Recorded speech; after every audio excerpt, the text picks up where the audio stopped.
Que isso, minha palma é muda. Boa noite, pessoas. Estamos aqui com o maravilhoso Emerson, piadista do grupo. Tá aqui, ó, o Lucas Nasky, Fernando Vier, André, Gabriel, Fernando Burtori, Elias, Gabriel, o Lugão tá aqui também, João Júnior e uma galera aqui. A gente tá online pelo YouTube, pelo Twitch, pelo Periscope, sei lá onde mais a gente tá online. E é isso aí, Emerson. Eu não vou te apresentar, não, porque eu não gosto de apresentar as pessoas, porque elas às vezes não gostam de ser apresentadas. Tipo, aí eu vou falar bosta, aí é melhor tu se apresentar. Fala aí, quem tu Mas é, você de já onde tu veio, quantos anos você tem, onde você mora, o que você estudou. Dá um overview aí pra nós. Mas você já falou tudo que precisava falar. Eu sou piadista do grupo, não é nada. Pode encerrar a live aqui já. Toda vez que eu lembro de você, velho, eu lembro do meme que você me mandou do semáforo que caiu aqui em Dayatuba, que tinha escrito AF.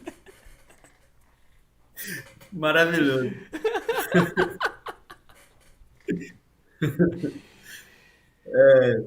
Ai, cara, então, primeiramente queria agradecer aí esse sonho de realizado aqui, é que eu tô me sentindo um jogador amador aqui do lado do Ronaldinho Gaúcho. É um prazer estar aqui também, tremendo as perninhas aqui de nervoso para apresentar para vocês, porque eu faço parte da galerinha ali, geralmente, que fica escamando a galera que está apresentando, agora eu vou ser o escamado da vez. Né? Mas, bom, acho que é isso aí. Você quer começar a apresentar aí? Aí eu falo mais durante a apresentação. Né? Pô, se tu quiser, pode mandar brasa aí. Tipo, só queria falar que, pô, os contatos do Emerson estão aqui embaixo, então pra quem chegou e tá aqui embaixo. O grupo no Telegram, o Emerson tá lá também, pra depois você spamar ele de pergunta sobre firmware e coisas assim. E é isso, os contatos do Emerson estão aqui. Cara, toca pau na máquina aí, o que você precisar eu tô aqui, pode me chamar. E tu prefere que eu te interrompa quando rolar uma pergunta, ou você prefere, tipo, que vá rolando e aí a gente vai...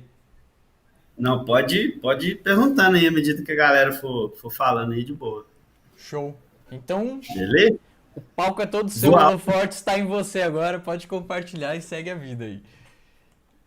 Vamos lá então. Compartilhando.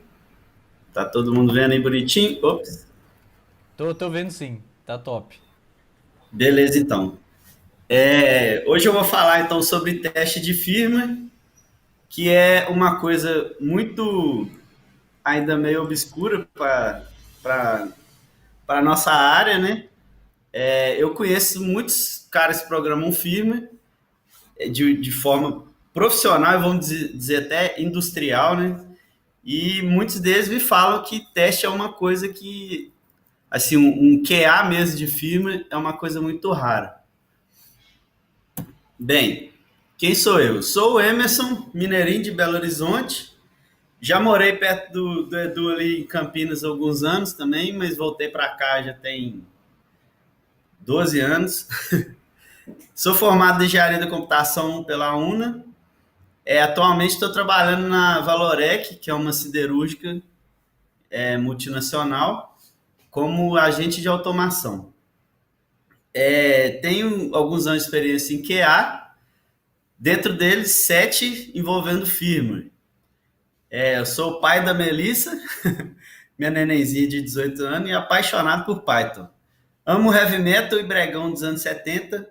Viva Nelson Gonçalves, Sepultura. Viva! E sou arauto das cervejas artesanais. Quem quiser me segue lá no Instagram, debaixo da tampa. Vamos lá. O que é firmware? Essa aí já começa a polêmica, mamilos polêmicos já no comecinho. Muita contradição no que é de fato firmware. Há pessoas que não consideram firmware uma coisa, falam que tudo é software, mas eu achei essa definição aí desse Christensen em 2015, que o firmware é o software ou conjunto de instruções programadas em um dispositivo de hardware. O firmware geralmente fica gravado na memória flash do tipo ROM, né, Read Only Memory, e o hardware é acessado apenas para leitura. Então, basicamente, o firmware é um software embarcado num microchip ou num microcontrolador, vamos dizer assim, e a programação que é feita nele é basicamente imutável. Para você mudar uma coisinha, você tem que trocar o firmware como um todo. Eu sei que ficou meio confuso, mas é porque realmente é confusa essa definição. Essa aqui foi a que eu achei mais coesa com o que eu tenho de experiência no meu dia a dia, mas é um tema muito discutido até hoje, isso aí. Uma pergunta, Emerson. Então, tipo, pela visão, tipo, não tem um consenso. Então, tipo assim, tem gente que fala que é software mesmo e, tipo, não muda isso? Exatamente, porque depois que surgiu as coisinhas tipo Raspberry Pi, Arduino e tal, muito dessa visão de filme começou a se deturpar, entendeu? Antigamente era fácil, você falava, o que está num computador é software, o que está num microcontrolador é firmware. Só que o microcontrolador começou a evoluir de tal forma que ele se tornou um computador que ele fica no limiar entre o que o microcontrolador que é um componente de propósito específico, né? Para um computador que é de propósito geral. Hoje ainda eu acho que é fácil de se distinguir isso, porque geralmente o que a gente chama de computador mesmo, ele vai ter um microprocessador e não um microcontrolador, né? O microcontrolador mesmo, se você for ver na estrutura dele, eu não estou lembrado se eu coloquei isso aqui nos slides, mas eu acho que sim. Ele é um computador dentro do microcontrolador completo. Ele tem lá CPU, tem a memória ROM, tem a memória flash e os IOs, igual um computador. Só que o computador ele tem um propósito geral. Vai vir qualquer coisa ali, entendeu? O cara pode botar até um Windows no computador se ele quiser. Espero que não faça isso. Pode. Entendeu? Já no microcontrolador, não. Você vai ter um hardware que vai receber aquele microcontrolador, que ele foi desenhado para aquilo. Pode haver evolução? Pode, mas aquele propósito vai ser imutável. Entendeu? Show demais. Beleza. Pode tocar?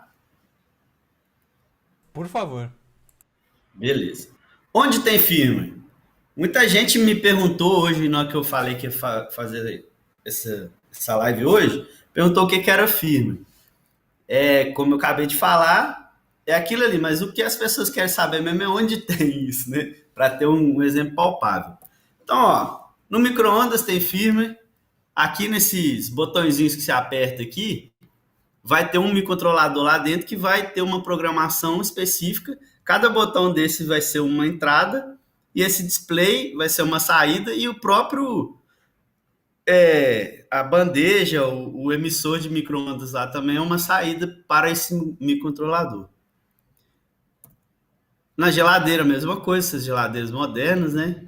Que tem temporizador. Aí hoje em dia temos que até fala para você, ó, tá faltando leite aqui. Isso é muito massa. Nas câmeras digitais aqui, ó, uma aplicação muito massa que aqui a gente pode até falar que é um computador mesmo, né? Mas tem firmware nessas câmeras muito avançados. É muito massa. Eu já trabalhei com algo parecido com esses display de câmera aqui. Falo para vocês que é uma parada muito da hora. Você vê imagem binária, é uma coisa de louco. Ainda mais em vídeo. O nosso querido console. Quem não gosta do videogame? Todos esses caras têm um firmware. E o mais legal é que basicamente esses consoles de cartucho são o quê?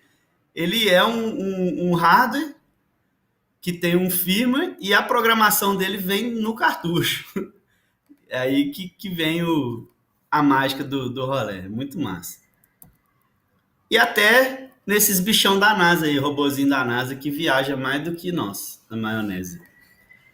Então, aqui tem o rastreador, que é da Maxtrack, que é a empresa que eu trabalhei por muitos anos. E aí que é a minha especialidade. Ele é um carinha que ele tem aqui na pontinha, vocês podem ver que tem um conector com um monte de fiozinho. Esses fios são de entradas e saídas. Então ele vai ler lá temperatura do motor, pulso de rotação do motor, vai ter energia também, né, para alimentar o próprio rastreador. E dentro do rastreador tem um receptor GPS, um modem GPRS para trafegar informações entre o servidor e ele. E basicamente é isso. Onde mora o firmware? Bom, eu dei um pequeno spoiler lá. Ele mora dentro do microcontrolador.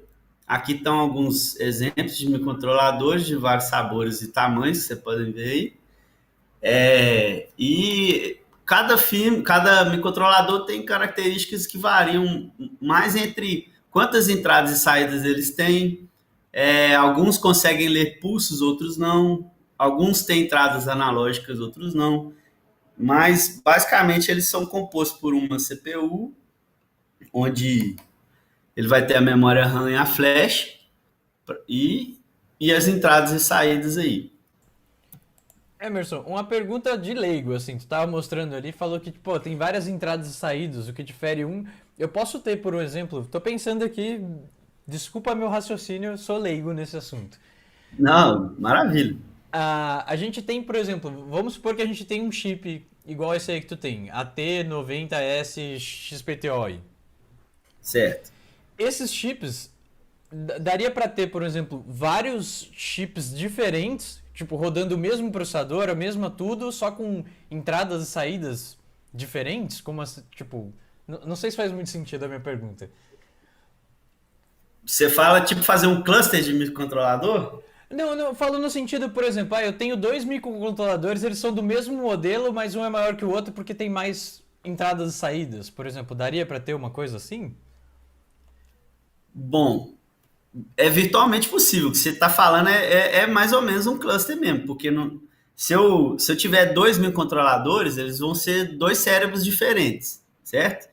Só que um tem mais mão e braço do que o outro. Aí, só que eu posso comunicar um com o outro via serial, por exemplo, entendeu? Que ele tem uma entrada RX-TX aqui, aí eu comunicaria um com o outro para que eles entrassem em harmonia. Mas seriam dois microcontroladores independentes, de qualquer forma. Pô, massa. Ó, tem uma pergunta do Lugão aqui que é uma pergunta que eu tenho também. Ele falou assim, Diga. mesmo no computador, um BIOS não seria um exemplo de firmware, uma vez que está mais Sim, próximo sim. do metal e não depende do sistema operacional? Não, você acertou na veia. A BIOS é um firmware que está ali no computador. Tem muita coisa no computador que tem firmware também, entendeu? Mas é porque aquele pedacinho do computador é para um propósito específico. Por exemplo, um exemplo clássico é de aqueles modems de antigamente que a gente usava. Ele tinha um microcontrolador nele lá para fazer o trampo dele. As próprias placas de som tem o firmware dela e a BIOS para sempre terá um firmware. Ok? Pô, massa. E ainda tem mais uma pergunta aqui do Leonardo Cruz aqui. Ele falou ainda sobre o que seria o firmware. Ele Certo. falou, abre aspas, nível de linguagem baixo ou alto não poderia classificar o que seria software de firmware? Tipo, naquela discussão da padronização lá do começo. Bom, sim e não. Na verdade, por baixo dos panos, tudo vira assembly, né? Falou e Mas, disse. então, igual, hoje em dia você programa em Python. Hoje em dia não, sempre, né? De mais de 10 anos aí, ou 20, sei lá, dá para programar em Python um firmware. Também em C Sharp dá para programar firmware e tal. É mais comum usar C e C++. Assim, para esse tipo igual que eu estou mostrando aqui da Atmel, por exemplo, e tal, a galera gosta mais de usar o C porque ele vai mais no baixo nível que é necessário. Porque não dá para você usar uma biblioteca padrão num, num propósito específico. Geralmente você vai ter que fazer uma otimização, principalmente na questão de uso de espaço de memória, tanto Uhum. de memória RAM, né, quanto de memória ROM. Se você fizer um filme bitelar demais, ele não vai caber. Esses caras geralmente têm, sei lá, 128 MB para você fazer todo o seu software embarcado ali, entendeu? Então, é uma preocupação que você tendo em mãos uma linguagem de mais baixo nível, fica mais fácil você ter esse tipo de controle. Mas é possível sim você fazer com outras linguagens. Por exemplo, se você for usar uma Raspberry Pi ou um Arduino mesmo, você pode usar muita coisa, porque o próprio compilador deles mesmo lá vai otimizar isso. Eu tenho uma plaquinha lá, cara, que é muito massa, que o compilador dela é web. E aí você pode escolher a linguagem que você quiser para programar. Mas por baixo do pano ele vai virar assembly lá no final. Ok? Pô, muito massa. Então, viu, galera? Não dá pra rodar Docker no firmware. Tome cuidado com o gerenciamento de memória. É isso aí. Pode seguir, velho. Eu não vou te interromper, programa. Pois é, então, aí ó, o microcontrolador é um pequeno computador num único circuito integrado, o qual contém um núcleo de processador, memória, periféricos programáveis de entrada e saída. Então, ó, tá aqui, ó, um exemplo de microcontrolador, onde tem a CPUzinha lá, uma EPROM, que é a memória ROM dele, e ele tem essas coisas aqui tudo dentro dele. Então, é um processador para processar as informações, uma memória RAM, uma ROM, um conversor AD, por exemplo, um oscilador que vai reger o clock ali do funcionamento dele. Então, basicamente é isso aí. O que vier depois disso já são parte do hardware que você vai montar ali para ser orquestrado pelo microcontrolador. E para testar o firmware? Bom, aí é que vem. Como o firmware, eu citei alguns exemplos ali de equipamentos que tem o firmware embarcado, e vocês viram que são para os mais diversos propósitos do mundo. Tem um rastreador de veículo, tem uma geladeira, tem um videogame, tem uma BIOS que vocês falaram aí. Então, primeiramente, para você testar o firmware, você vai sentar e entender qual que é o propósito do equipamento. Então, eu vou pegar lá, eu vou falar, bom, isso aqui é um rastreador veicular. Aí, beleza, o que, que ele faz? Ele só vai achar o carro? Não, ele vai achar, vai ver como está o estado de saúde do carro, entre outras coisas. Beleza. Entendi para que serve o equipamento? Então, próximo passo, vou entender o máximo possível sobre o hardware. Então, eu vou pegar o meu conhecimento que eu tiver sobre hardware, vou perguntar para a galera que projetou aquele hardware também, muita coisa, e entender o que aquele hardware precisa. Por exemplo, eu vou ligar uma bateria de 12 volts aqui, ele vai queimar, vai explodir? Não. Se eu colocar ele num carro e começar a vibrar na estrada de terra, vai dar problema? E se eu tombar minha geladeira aqui, o que acontece? Enfim, vai entendendo ali o que acontece com o hardware, e se puder entender da parte de eletrônica também, é uma coisa maravilhosa. Principalmente a coisa básica ali para que você tenha ideias de coisas que possam afetar o firmware. Vou falar um pouco melhor sobre isso depois. Então, entenda detalhadamente toda a lógica aplicada ao funcionamento do aparelho. Beleza, eu já sei o propósito dele, mas tá, o que o cara que desenvolveu espera que aconteça se eu acionar uma entrada lá? Ou se a frequência dessa entrada for maior que 100 Hz? O que acontece também se eu receber do servidor uma string com o comando ABC lá?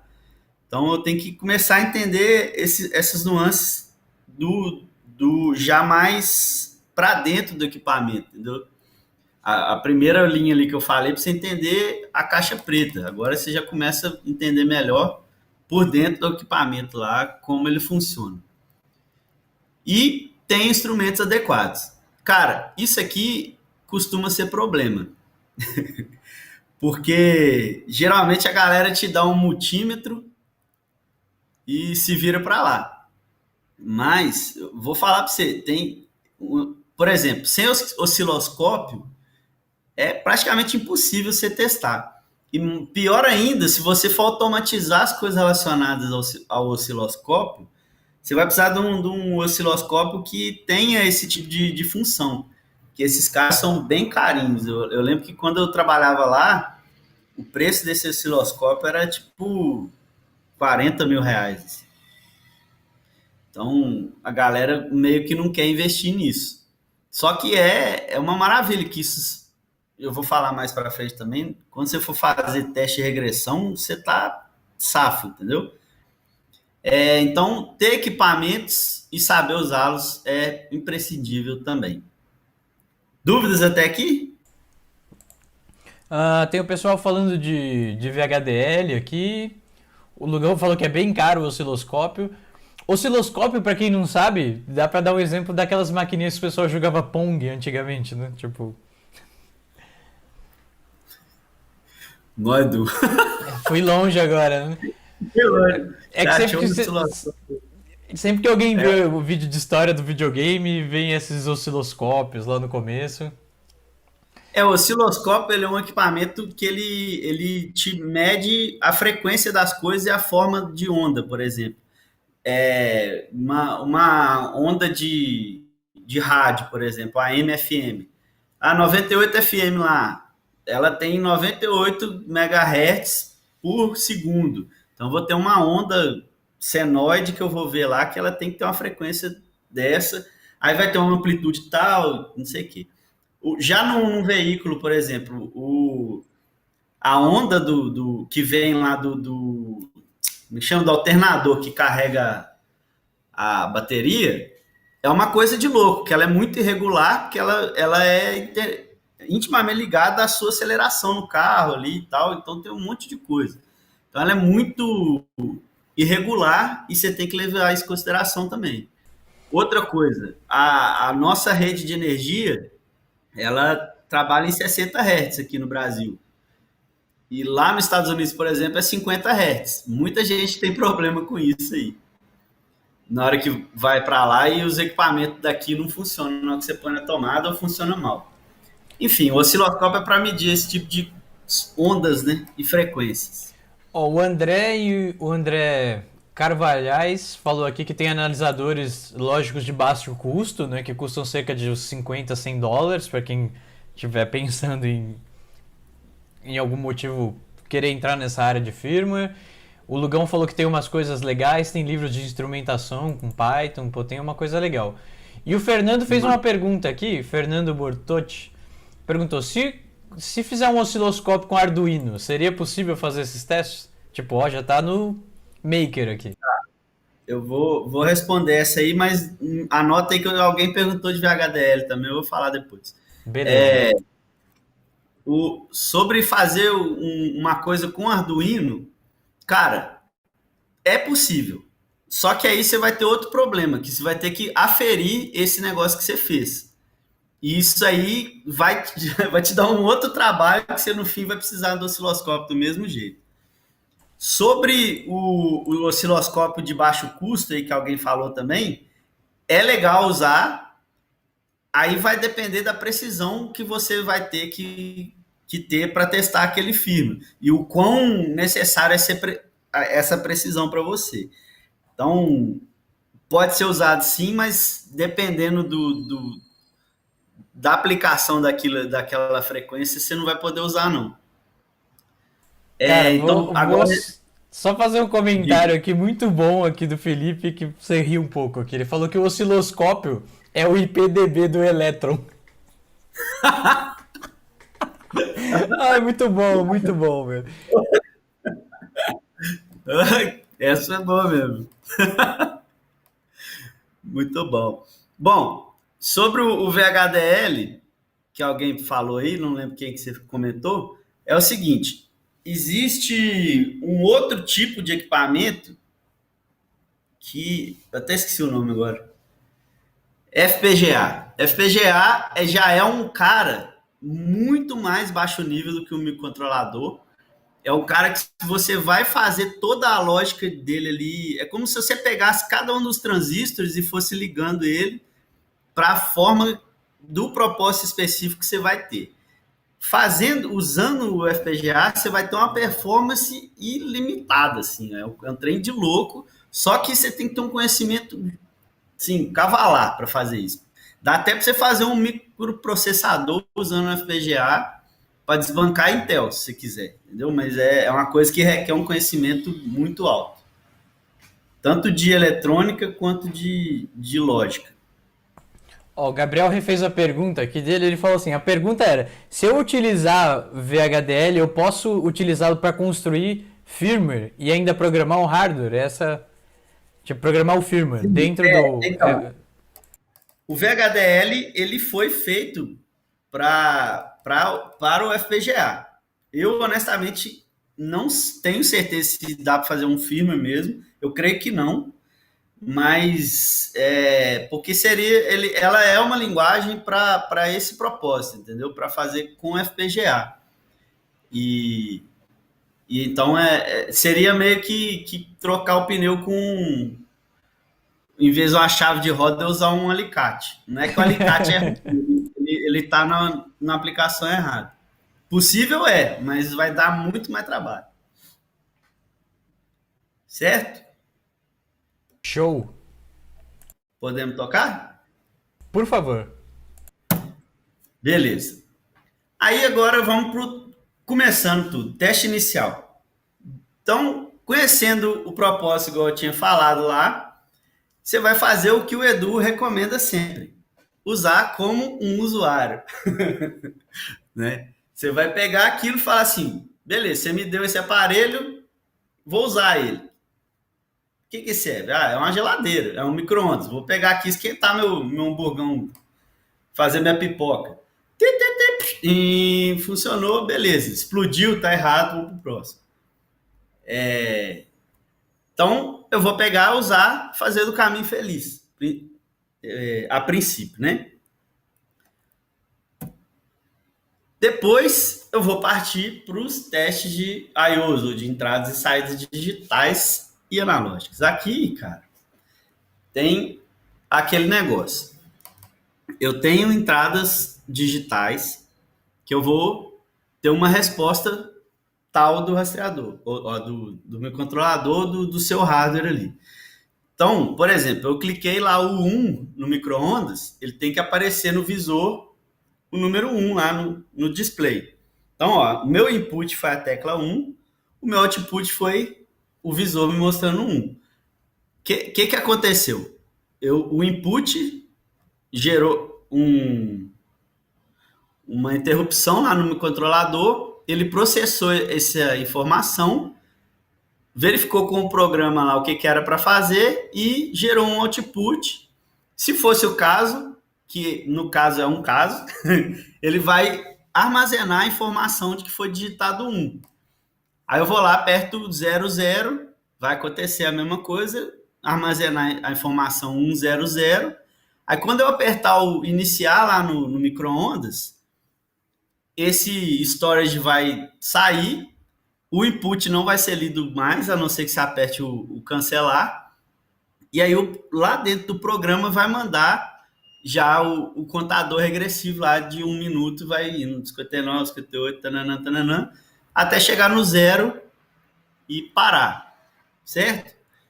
Aí eu, como testador, se eu estiver fazendo o teste manual, eu vou lá cronometrar junto com o micro-ondas esse 1 minuto, verificar lá se a temperatura foi atingida ou se o meu alimento foi aquecido conforme esperado.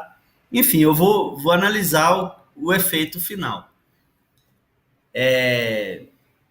Já as entradas analógicas já mudam um pouquinho, porque elas têm algumas nuances diferentes. Por exemplo, uma entrada eu vou medir a temperatura do ambiente lá. Se eu estiver medindo a temperatura do ambiente, provavelmente vai estar sendo usado um componente eletrônico chamado termopar, que ele varia a resistência dele de acordo com a temperatura que ele tiver sendo aplicada nele ali. Então, a partir disso, eu posso aferir qual que é a temperatura do ambiente. Então, eu posso ter um termômetro digital, por exemplo, começar a variar a temperatura de alguma forma e começar a validar ali se está compatível com o que eu estou querendo. E aí vamos supor que eu tenho um gatilho lá, que o meu equipamento, se ele chegar a 60 graus, ele tem que interromper as funções deles, caso contrário ele vai queimar minha memória ROM, por exemplo. Então, eu tenho esse dispositivo de segurança que eu sei quando chegar a 60 graus, eu vou desligar minha placa. Então, eu posso fazer esse teste também, medindo essa temperatura e aplicando a temperatura de alguma forma. Essa é uma forma de usar o termopar. Existem outros componentes com maior precisão do que o termopar, principalmente se a temperatura for muito alta ou muito baixa. Mas é isso aí. Outra coisa que é analógico é a rede elétrica nossa. Ela é 127 volts ou 220 volts AC, né? Que é corrente alternada. A própria, por exemplo, o nosso relógio, aqueles rádio relógio antigo, o clock dele é regido por essa frequência da rede. Isso aí eu fui aprender na faculdade, eu não sabia não. Então, eu posso ter que validar essa onda que vem da rede. Posso também ter outro tipo de ondas, enfim. As entradas analógicas são muito variadas, muito específicas para cada propósito, e aí você vai ter que penar aí para aferir o que está acontecendo no mundo externo e o que o seu equipamento está lendo ali. Mas é muito importante aqui, eu acho que o primeiro pilar do teste firmware é você ter entradas aqui e saídas, você saber o que vai acontecer na entrada ali, vai reagir de outra forma ali na saída ou na geração de uma informação qualquer. Lá, outra coisa que é muito importante são pulsos, que é digital, porém é pulso, que é o caso, por exemplo, do carro que o alternador ele gera um pulso a cada volta que ele dá. E eu posso ler isso aí para saber se o cara tá, por exemplo, o cara engata a primeira e vai. Aí tá 60 por hora de primeiro, o motor tá mirilhando lá e isso acontece muito em transportadora. O motorista do caminhão lá tá da vida com a empresa, ele desconta no caminhão. Então, dá para você fazer esse tipo de telemetria e saber que o cara tá sacaneando ali, por exemplo, entendeu? Só uma curiosidade sobre isso. Uma vez eu dei um treinamento lá para uns alemães e falei essa funcionalidade aí de você monitorar a rotação do motor. Eles olharam para mim, pasmam assim, falei, mas quem que vai fazer isso? Não tem ninguém doido para fazer, não. Eu falei, olha assim, você não conhece BR, né? Enfim. Enfim, e aí, cara, você tem que estar de posse dessas informações, voltando tudo aquilo lá que eu falei. Entender o que é para o que o equipamento vai fazer, e a partir daí você faz um programa pensando nesse tipo de situação. O que ele vai ler, qual vai ser a reação dele, se vai gerar uma saída ou se vai gerar uma informação, por exemplo, um servidor, e bola para frente. Aí, se ele for gerar dados, você vai ter que validar esses dados. Lá no meu caso, o rastreador ele fazia o seguinte: ele lia as entradas e saídas, a posição do GPS, GPRS e tal, compilava essas informações numa string em hexadecimal. Essa string variava até o tamanho máximo de 128 bytes. Aí o que eu tinha que fazer? Eu tinha que validar essa string que ele estava gerando e garantir que lá na outra ponta ela ia chegar íntegra tem um cálculo de CRC lá que a gente fazia, que ele é mais ou menos o que o MD5 faz para arquivo, sabe?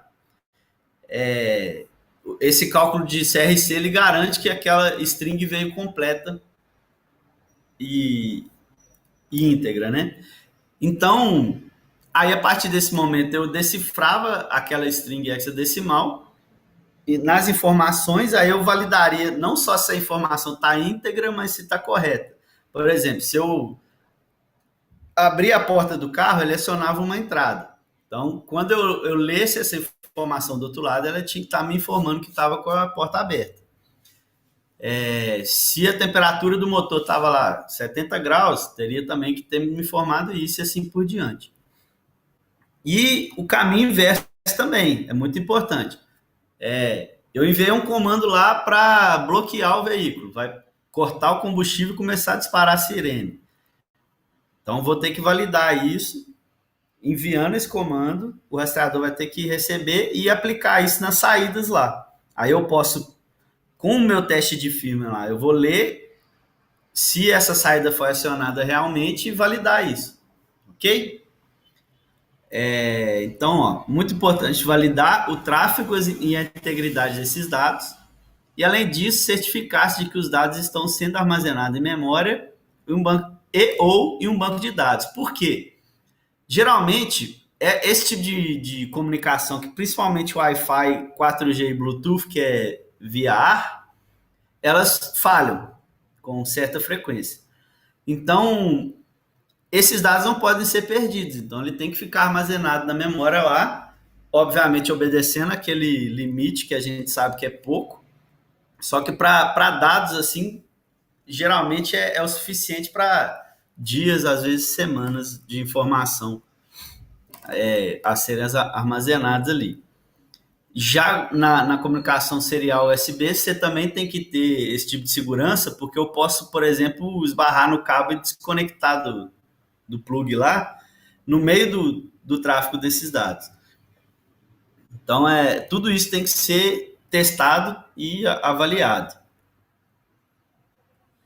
Ok? Dúvidas? Pode seguir. No show, tá tranquilo. Só o Vander que fez uma pergunta aqui, que dá pra fazer TDD nessa parada? Cara, é o sonho, viu? É o sonho. Acho que dá sim, só que não. Emerson, uma pergunta. Assim, a maioria dos tipos de teste, então, quando envolve, tipo, sensores e tudo mais, não tem como automatizar isso de uma maneira, tipo, totalmente automática, né? Dá pra fazer as validações, mas ainda assim infere no contato humano, né? Tipo, sei lá, pra mudar a temperatura, eu vou precisar esquentar alguma coisa perto disso. Ou, sei lá, giroscópio. Ou tem coisas que, tipo, ajudam a fazer esse tipo de coisa? É uma pergunta, assim, que ficou Então, na minha cabeça. é, é um pouco diferente de teste de software. Você vai ter que fazer pelo menos a primeira vez manualmente, entendeu? Só que aí o que você vai fazer? Você vai conseguir programar uma coisa para, por exemplo, esquentar. Tem uma câmera que esquenta, entendeu? As coisas. Você pode programar via software, você fazer essa câmera falar assim, ó, eu quero que você fique 10 minutos a 60 graus, depois fique 10 minutos a 20 graus. Então, aí por outro meio, você vai medindo o que aquele equipamento tá fazendo ali, entendeu? É possível automatizar tudo, sim. E é o melhor dos mundos. Só que na vida real, os caras vão querer que você automatize só as coisas mais vitais. Sacou? Por quê? É muito, muito importante. Eu vou falar disso mais para frente, eu acho, aqui, mas eu vou falar em Fox. No teste de firma, no teste de firma é importantíssimo teste de regressão, porque senão não faria sentido você testar a firma. O que acontece? Quando se eu tiver lá, assim, o filme tá maduraço, só que ele tá assim, quando eu aperto um lá no micro-ondas, ele tá aparecendo 6. Aí o cara vai, descobre uma cagadinha e resolve. Não tem jeito, você tem que testar tudo, absolutamente tudo.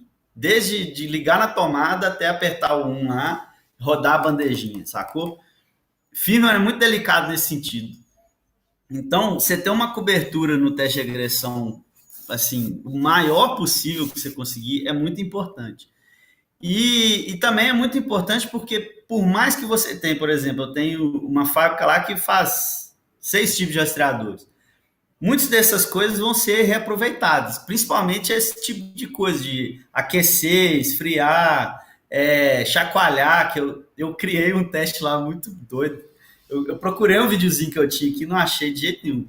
Que eu peguei uma ventoinha de computador e eu tirei uma das hélices para ele ficar desbalanceado, colocava o rastreador em cima. Aí ele tinha um acelerômetro dentro dele que me falava se o carro estava movendo ou não. Por quê? Porque o cara podia, por exemplo, guinchar o meu carro para roubar. E aí o carro estaria desligado, mas ele entraria em movimento. Então eu Caraca! criei esse mecanismo para que eu colava o rastreador em cima e mandava ligar a ventoinha pela minha porta serial. Aí ela ligava, começava a tremer o rastreador, ele tinha que detectar esse movimento e acionar a saída lá, que seria, por exemplo, de sirene. Entendeu? E já gerar um estado de alerta lá para o meu servidor. Então, é esse tipo de coisa, sacou? Aí, todos os rastreadores lá, por mais diferentes que eles fossem, eles tinham essa função de acelerômetro e eu usava essa mesma gambi que eu fiz, vamos dizer, né? Para testar esse tipo de situação. Então, as coisas são difíceis a princípio, são, mas tudo é reaproveitável e importante demais para toda e qualquer correção de bug dentro do filme, certo? Show!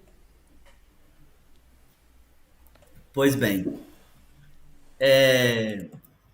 aí ó, devo testar o hardware? Essa é uma pergunta bem capciosa. A princípio, a resposta categórica é não. Eu não projeto hardware, eu testo firmware, beleza? Só que muita coisa que é relativa ao hardware influencia no firmware, como, por exemplo, a temperatura, como eu disse aí. Então, é, é vital que você tenha conhecimento de eletrônica, que você saiba como aquele hardware funciona, pelo menos por alto, para que você tenha, por exemplo, quando tiver uma sobretensão, meu equipamento foi feito para trabalhar com 12 volts. Eu vou lá e coloco ele num caminhão, que a bateria é 24 volts. O que vai acontecer com o rastreador? Ele vai explodir? Não sei. Ele vai gerar um alerta, ou ele tem uma proteção, tem uma coisa protetiva dentro dele lá que bloqueia essa entrada de 24 volts e vai me avisar de alguma forma? Que, por exemplo, ele pode ter uma bateria interna lá que dê para me avisar. Então, eu não tenho que testar hardware, de jeito nenhum. Porém, o hardware está implícito nos meus testes ali do filme. Então, fica meio no meio do muro, mas é isso aí. Você tem que entender do hardware sim, ok? Mas não testar o hardware, porque isso aí são outros tipos de profissionais que fazem. Tem o I3E lá com o Instituto Regulador dessas coisas, em metro, escambau a 4. Então, é mais para engenheiro eletricista, engenheiro eletrônico, esses caras que vão preocupar em testar o hardware mesmo. Certo? O hardware em si. Certo. Bom, Ó, aqui tem falaram aqui, alguns ó, links. só pra te cortar aqui, ó, o Wanderson falou que você é o mestre dele. Você ensinou pra ele tudo o que ele sabe. Wanderson Ferreira. O Anderson, esse cara aí Nossa senhora, viu? O homem iluminado. Trabalhou comigo lá, esse cara sabe demais também, viu? Agora, ele sabe tanto que ele montou uma empresa de rastreamento para ele lá.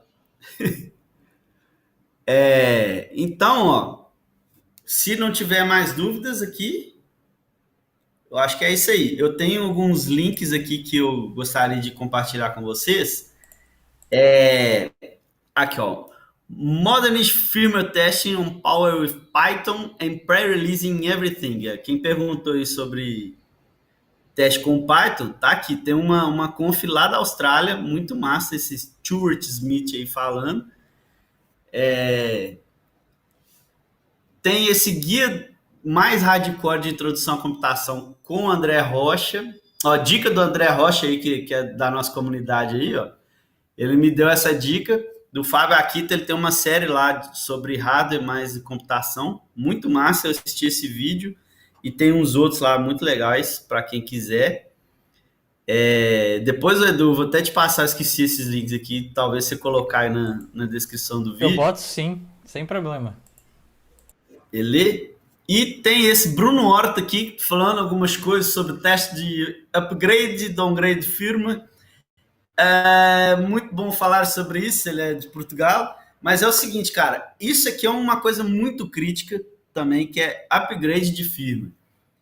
A princípio, a galera fala, não preocupa com teste de firma, de troca de firma, porque geralmente o cara que fabrica o microcontrolador, ele garante a troca de firma ali, belezinha. Então, ele mesmo vai validar se está faltando algum byte ali, algum bit errado, não sei o quê. Então, ele tem uma segurança muito grande em relação a isso. Porém, quem trabalha com firmware, programando firmware, não tem pudor nenhum em transpassar barreiras de segurança que às vezes alguns fabricantes criam. Que às vezes precisa, entendeu? Então, os caras, vamos supor, o fabricante me limita a usar 60 MB dos meus 128 MB lá para embarcar o firmware. Só que eu aqui do meu lado, eu sei que eu preciso de 70 MB para colocar meu firmware e não preciso de, sei lá, o resto aí que sobrou de memória para armazenar informação. Eu tenho essa certeza. Então eu vou mexer. Aí o fabricante fala, velho, não faz isso, mas quer fazer? Vai lá e faz. Aí, tipo, é meio que quando a gente compra um celular e põe e roteia ele, né? Fala, se quer fazer, faz, mas a garantia já foi pro prédio aí. Então, o que que acontece? Eu já vivenciei um problema que era assim, o cara, quando ele trocava o firmware pela USB, ia direitinho. Quando ele trocava pelo ar, né? Porque voltando para o contexto de rastreador, os caminhões estão espalhados pelo Brasil inteiro, é uma transportadora nacional. Então, não é viável ficar um cara indo de caminhão em caminhão trocando firmware via cabo. Então, é possível você trocar via ar, né? Por GPRS, tal, que era o caso. E então, você trocava na mão ali no cabo e ia bonitinho. Você ia trocar pelo ar, às vezes dava pau, às vezes não dava pau. Cara, isso virou um pesadelo, porque você mandava via ar, aí o caminhão parava de ser rastreado. Basicamente, você anulava aquilo lá. Você, como é que fala? Bom, você estragou o rastreador, vamos dizer assim. Parou de funcionar. E aí você tinha que ir lá, onde o caminhão estivesse, e pegar o rastreador, substituir ele, levar para a fábrica e fazer um processo bem mais complicado. Você ia ter que abrir o rastreador, ir lá já direto no microchip lá do microcontrolador para injetar o firmware nele e ressuscitar ele. Então não era uma coisa trivial e aconteceu assim, de formas muito alienígenas. Aí o que eu fiz na época? Eu comecei a testar esse envio de firmware e comparar o arquivo binário mesmo, do ponto .bin que eu tinha na minha máquina, com o que eu montava a partir do que eu estava recebendo pelo ar. E nesse dia eu antes, até você que estava vindo aí, o dono da empresa lá, o Vinícius, ficou até de cara comigo, que falou, ó, isso aí nem eu pensei em fazer. Então eu peguei e comecei a fazer tipo como é que fala? Um compare mesmo entre os dois arquivos binários, bit a bit. E aí eu descobri que dependendo do horário que você tivesse ali, do segundo que você tivesse, um byte aumentava ou diminuía. Isso era uma característica lá do filme, que eu não posso falar muito, porque senão eu vou ser preso. Mas a partir daí eu consegui matar a charada e ver que era uma comida de bola lá na engine que estava mandando esses bytes fragmentados para o rastreador, sacou? Então, é um ponto de atenção aí e já deu uma dica valiosa para se alguém um dia estiver passando por isso aí. Eu tô falando para vocês aqui, mas isso foram pelo menos uns 8 meses até conseguir achar essa solução. Viu? Bem, e é isso aí, então, geralzinho. Dúvidas? É, agora o pessoal tem que aparecer aí, contemplar, né? O pessoal tá aqui falando de simulação, de hardware, tipo, essas coisas. Bom, é possível, mas só serve, por exemplo, para você começar a bolar sua automação dos testes. Porque a simulação é boa mais para quem está desenvolvendo o firmware do que quem testa. Então, o cara ali, quando ele está desenvolvendo, ele faz uma simulação, papapá, e embarca lá. Porque senão, se ele ter que toda hora ficar lá, gera parte do firmware, embarca, testa, volta e tal, aí não é viável. Então, ele usa esse tipo de emulação, né, de hardware, é muito comum mesmo. Mas para a via de teste de qualidade, controle de qualidade, não é viável, não. Você não está testando o produto que você está vendendo, sacou? É, tá testando a simulação, né? Exatamente. É, o Vander falou aqui que, tipo, desde que ele conheceu o TDD, ele tenta criar uma solução para fazer TDD com SLPs, controladores de eixo, etc. Se alguém tiver uma ideia, ele adoraria saber. Vai, cara, você me chama aí, a gente pode conversar sobre isso depois. É até legal. Eu nunca pensei por esse sentido, não, até porque eu fui conhecer TDD depois que eu saí do teste de firma. Mas vamos pensar isso aí juntos. Você me chama lá no Telegram e vão ser felizes. O Fernando jogou aqui uma bem vaga, assim. Ele falou alguma coisa a falar sobre firmware de torres de telecom, tipo. Uai, cara, o meu trampo lá era muito voltado a telecom, né? Ó, o Thiago Vieira tá aí também, ó, o Glu Glu. Bom, é, é o seguinte, cara, tudo que eu falei aqui tem aplicação para todo tipo de firma. Em relação a telecom, vai estar mais voltado àquela garantia de dados e tal.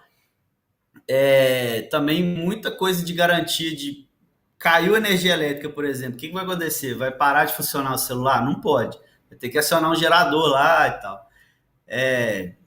E tem muita coisa de análise também de ondas. Eu não trabalhei propriamente com telecom para operadores de telefonia, por exemplo, essas coisas de internet, mas como a gente trabalhava muito com modem, dava para ter uma noção boa de telecom e até a gente conversava assim, ligava para suporte da TIM, a gente já falava, eu quero falar com o engenheiro aí. Chegava igual o Fábio Assunção, chama o gerente! Chama o gerente! Aí então era uma coisa que a gente conversava mais já diretamente com quem projetava esse tipo de coisa. Então era muito legal. Inclusive teve uma vez que eu e meu amigo Jenner, não sei se ele tá vendo a gente aí, a gente e o Vinícius também, a gente achou um bug na TIM. Corrigimos basicamente o bug, né? Falamos assim, ó, achamos um bug tal, para tal situação sim, vocês estão reagindo dessa forma errada.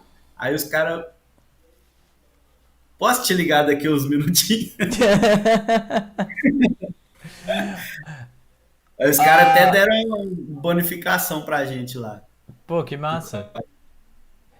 Ó, o Jean, seu comparsa aí de BH,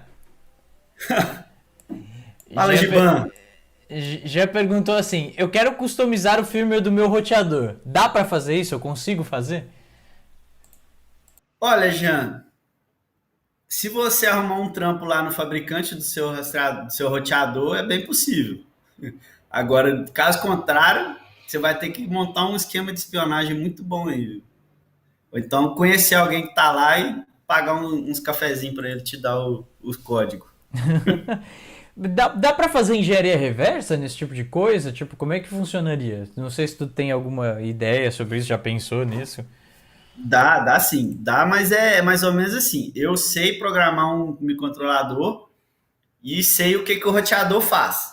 Eu vejo o que, que o roteador faz e emulo no meu negócio lá, entendeu? Basicamente é o que a Samsung fez a vida inteira com a Apple aí e vice-versa.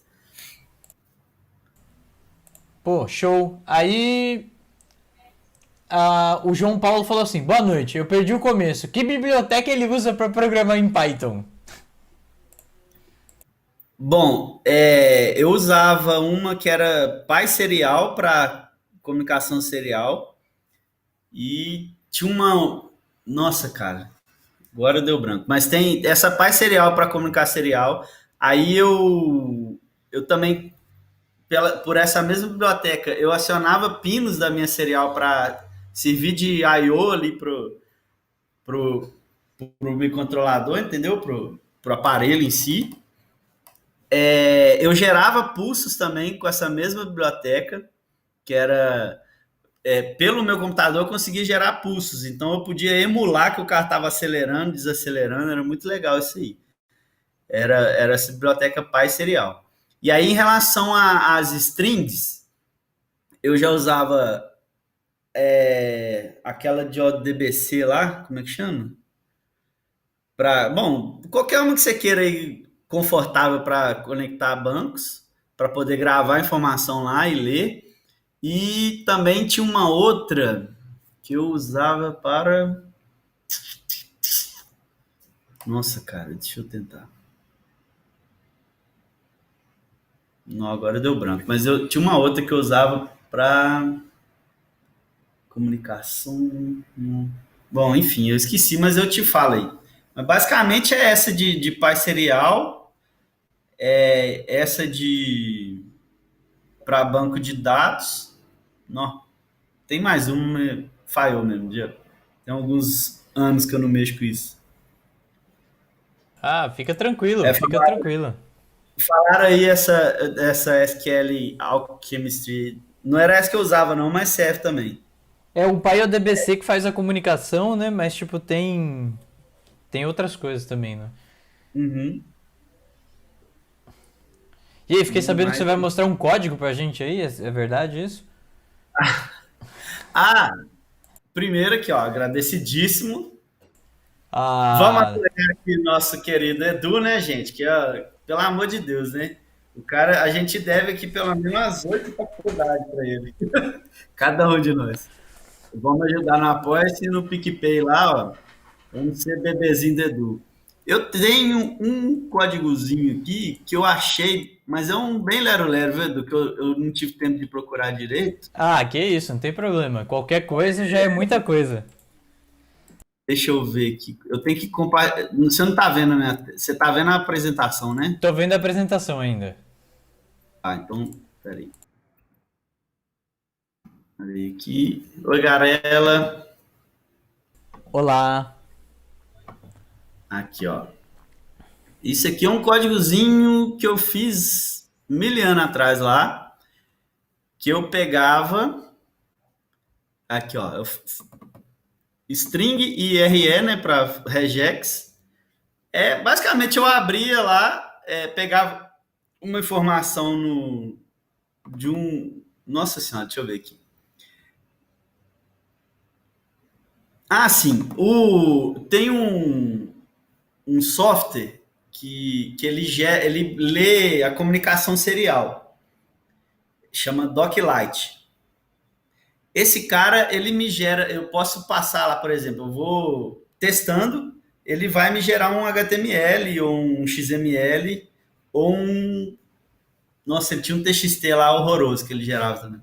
Então eu pegava esse arquivo para poder aferir algumas coisas. Nesse caso aqui, eu estava aferindo coisas relacionadas a GPS. Aqui, ó. Esse aqui é uma latitude. Por exemplo, se a latitude tivesse zerada, que é esse aqui, tipo, é o zero da latilong lá. E os sinais aqui, esse aqui são indicadores do GPS de sinal, tá tudo zerado. Então, quando ele estava sem sinal GPS, ele me dava essa string aqui. Então, eu fazia uma coisa. Quando ele não estava igualzinho essa linha, ele fazia outra coisa. Sacou? Aí eu mandava um comando via serial aqui também, que era esse cara aqui já mandava um comando para o modem mesmo. Nossa, quem trabalhou comigo, ô Gluglu, você ainda mexe com isso aí, né, cara? Você ainda usa essas coisas? Fala aí para mim. Mas enfim, era muito disso, sabe? Você pegar um dado codificado ou um índice desses aqui e tomar certas medidas. Li, tá, comparo com o que eu espero e ajo, sacou? Para aferição ou não daquele comportamento. Ok? Eu vou ver se eu acho um outro códigozinho aqui, enquanto você vai me falando de dúvidas aí, ô Edu, Show. se tiver alguma. O Lugão falou assim, ele perguntou, Emerson, chegou a fazer algum tipo de esquema de testes de aplicação com Linux embarcado? Não, não fiz. Eu até na época eles pagaram um curso de Linux embarcado pra gente, mas aí, cara, o Linux é um SO, já foge da questão de firmware longe, entendeu? E eu vou te falar, é um trampo colossal você testar aquele negócio lá. A não ser que você tenha software dentro do próprio embarque lá que você faça, que já gerencia ele próprio. Entendeu? É uma coisa que, pelo menos na minha cabeça, é bem bicho de sete cabeças mesmo. Assim.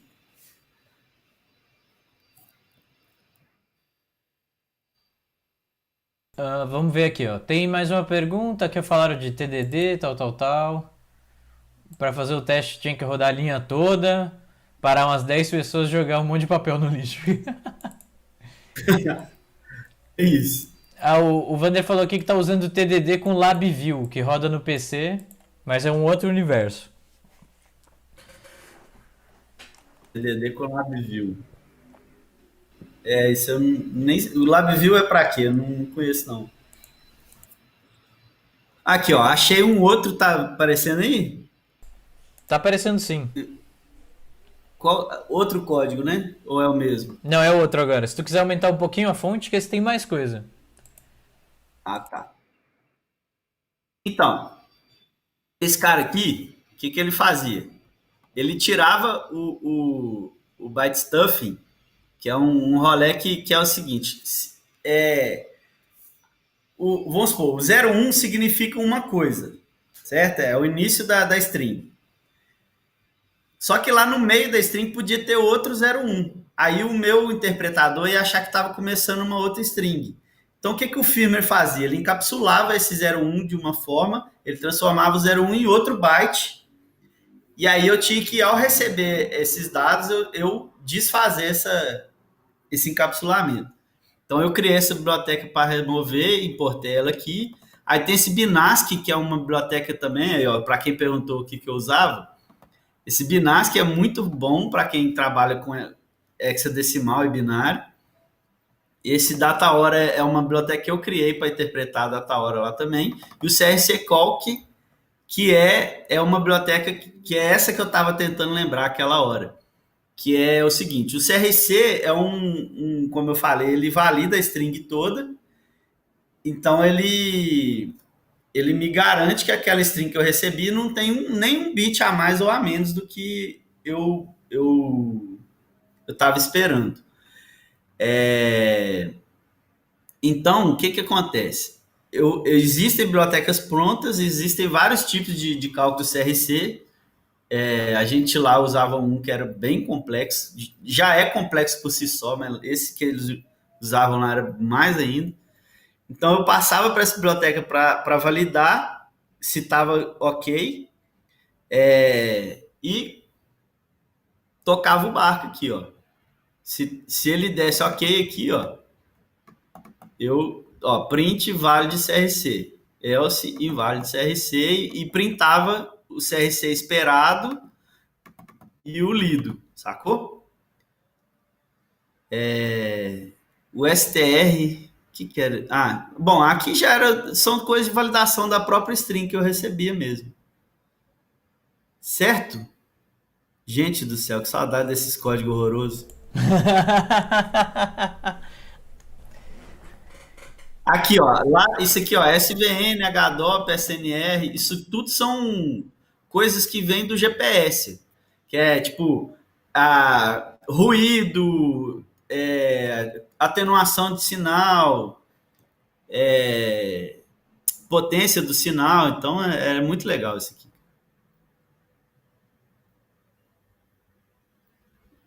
Nó, muita coisa massa.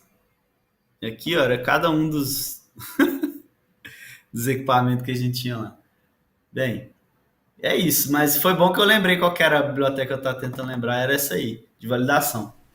Aí esse RC ele trabalha mais ou menos como um MD5, só que o MD5 ele é criptográfico o rolê, né? Já o CRC ele só valida mesmo a integridade daquilo ali. Mas dá para você usar o MD5 para ver a integridade de uma transferência de arquivo, por exemplo, né? Você que trabalha aí com transferência de arquivo, pode me corrigir se eu estiver errado, mas o MD5 serve para isso. Pô, muito massa. Certo? E eu achei interessante que é tipo assim, é na força bruta mesmo, né? Tipo, não tem muitas bibliotecas prontas, né, pra mexer com esse tipo de coisa. Porque o que acontece? Eu estou trabalhando com uma coisa que só a minha empresa ali que tem, entendeu? Não é um computador que todo mundo tem, não é um, uma IDE que todo mundo usa para programar e tal. Então, não é um site que todo mundo acessa. É um micro-ondas da marca tal, do fabricante tal, que tá na minha mão ali. Então, é Uhum, muito específico. O micro-ondas da Toshiba é diferente da Philco. uhum. Então, é muito isso aí. Pô, mas muito massa, cara. Obrigado aí por ter compartilhado esse conhecimento com a gente, assim, uma coisa muito diferente, assim, muito legal. Tipo, achei muito massa mesmo. Tipo, é uma área que eu não tinha zero noção, assim. Pô, trabalho com teste há tanto tempo, nunca testei uma coisa que eu conseguisse pegar, assim. Ó. É massa demais, cara. Assim, é, se eu, quando eu for fazer a outra live lá que eu te prometi, né? Com os anos, eu fazer uma de mostrando mesmo o filme sendo testado, aí eu vejo se eu acho umas fotos lá da gente mexendo na bancada, a bagunça que era aquilo. É Pô, fio para todo lado, um monte de equipamento, nossa. pô, muito massa. Eu vi uma palestra uma vez, acho que foi no SAEC, o evento que eu fui na UFSC. Tinha um pessoal que mandava umas caixinhas, eu não lembro o nome que eles davam, pro espaço, assim, né, pra fazer, tipo, satélites, assim, tudo mais. E aí eu vi eles testando, assim, muito doido, manda, tipo, pro CNPEM aqui em Campinas pra dar, tipo, chuva de elétron, próton, tipo, pra rodar no colisor, tipo assim. Eu fiquei tipo, caraca, mano, isso é muito Nossa, doido. e é muito viagem isso aí, porque, igual, eu trabalhava com GPS. GPS vem do satélite que está lá trocentos quilômetros boiando na, na órbita, né? E na faculdade ainda eu aprendi que o satélite, na verdade, ele está caindo eternamente. É muito massa isso aí. Aí o sinal vem de muito longe. Para chegar no aparelhinho ali debaixo do capô, ele vem com um sinal muito atenuado. Então, e tem muita coisa que flui, igual teve uma época que rolou umas chuvas de raio solar esquisita aí um tempo atrás, não sei se vocês lembram. Aquilo influenciou pra caramba o nosso trampo lá, porque os GPS ficaram doidão. Para nossa sorte, foi uma coisa muito atípica e rápida, né? Se fosse para sempre, a gente tá ferrado. Não ia ter como prever isso. O pessoal falou que você tá viajando aqui com esse negócio de satélite, porque a Terra é plana, não tem satélite girando em volta da Terra aqui. Não, mas é porque o satélite é tipo uma agulha do vinil, entendeu? Aí a Terra vai rodando. Mas a gente tá no lado A ou no lado B do vinil, não sei. Nossa Senhora. Achei que a gente tá na bordinha, assim. Ó. Ah, então, galera, alguém tem mais perguntas pra gente finalizar aqui? Vamos deixar o menino dormir, né, velho? O Emerson daqui a pouco tem que dar uma deitadinha, uma cochiladinha. Eu pego serviço 7h20, né, cara? Felizão. Bom demais. Mas Ó, a aqui é. Bárbara falou aqui que você é uma inspiração pra ela. Bárbara Diniz. Ô, Babi! Valeu demais. Pô, um monte de gente deu parabéns. Lívia Salles, Fernando Bortotti, a Mica, que veio apresentar o de Data Science na segunda-feira. Nossa, ela é gente fina demais, massa demais. O Jean falou que você não dorme. Há quem diga isso mesmo. Bom, então eu vou deixar todo mundo aqui. Tu quer falar mais alguma coisa? Tipo, tô te cortando. Se tu quiser falar, sabe que aqui à noite é uma Nossa, criança. A gente vai até. sabemos, né? Não, só agradecer mais uma vez aí esse espaço e voz também para o mundo firme, que é meio abafado no nosso meio aí, meio até desconhecido, né? E falar para vocês aí também que se vocês tiverem alguma ideia, alguma coisa aí, quiser trocar ideia comigo lá, fica à vontade, eu estou no Telegram. Jesus me libertou do WhatsApp já, eu não tenho. Telegram aí, se quiser me chamar pelo. Eu não sei se pelo YouTube aqui dá também, acho que não dá mais não. Mas é isso aí. Me achar é fácil, tem meu e-mail também, o Edu deve ter colocado aí. Tá tudo aqui na descrição. Seu Telegram, e-mail, Instagram. E se for procurar o negócio de cerveja também, como chama a página? É arroba debaixo da tampa. Top. Recomendo, viu? Quem quer cerveja. Ó, o Herculano Marques fez uma pergunta aqui. Ele perguntou se a área é concorrida, a área de teste de firmware. Sim, as empresas concorrem muito pelo profissional de teste firme. Tem pouco profissional e tá todo mundo disputando ele. O problema é que no Brasil, cara, as empresas que têm isso, aqui em BH tem pouco, tem essa que eu conheço aí mais umas duas.